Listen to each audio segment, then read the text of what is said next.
தற்கால தமிழ்நாடு வரலாறு புத்தகத்தை எழுதியவர் கா வெங்கடேசன் அவர்கள். அதுல பேஜ் நம்பர் 7 கடைசி பத்தி சாதனை நாயக்கர், பேஜ் நம்பர் 8 வரலாற்று நிகழ்வுகள் அப்படின்ற இதுல இருந்து 5 முக்கியமான கேள்விகளை பார்க்கலாம் வாங்க. முதல் கேள்வி ரொம்ப ரொம்ப முக்கியமான கேள்வி, கண்டிப்பா எல்லாரும் தெரிஞ்சுக்கோங்க, மக்கப் பண்ணிக்கோங்க. இந்த இடத்துல ரகுநாத நாயக்கர் இயற்றிய தெலுங்கு காவியங்கள் எவை? எல்லாமே தெலுங்கு காவியங்கள் அப்படின்றதையும் நோட் பண்ணிக்கோங்க. அது என்னென்னு பார்த்தீங்கன்னா, ருக்மணி பரிணயம் 1, 2வது பாரிஜாத புஷ்பாபகரணம் 2, 3வது ராமாயணம். ஸோ இப்போ 2வது கேள்விக்குள்ள போகலாம். கர்நாடகா இசைக்கு புத்துயிர் ஊட்டிய நாயக்கர் யார் அப்படின்னு கேட்டாங்கன்னா ரகுநாதன் நாயக்கர் அவர்கள் தான். 3வது ரகுநாத நாயக்கரின் ஆட்சி காலத்தில் தஞ்சை எப்படி கருதப்பட்டது அப்படின்றது ரொம்ப ரொம்ப முக்கியமான கேள்வி. கல்வி கோயிலாக கருதப்பட்டது.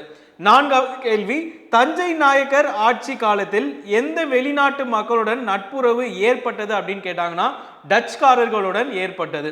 5வது உங்களுக்கான கேள்வி, இது ரொம்ப முக்கியமான கேள்வியும் கூட, தஞ்சை நாயக்கர் காலத்தில் நாகையில் யார் குடியேறினார் அப்படின்றத கமெண்ட் செக்ஷன்ல கமெண்ட் பண்ணுங்க.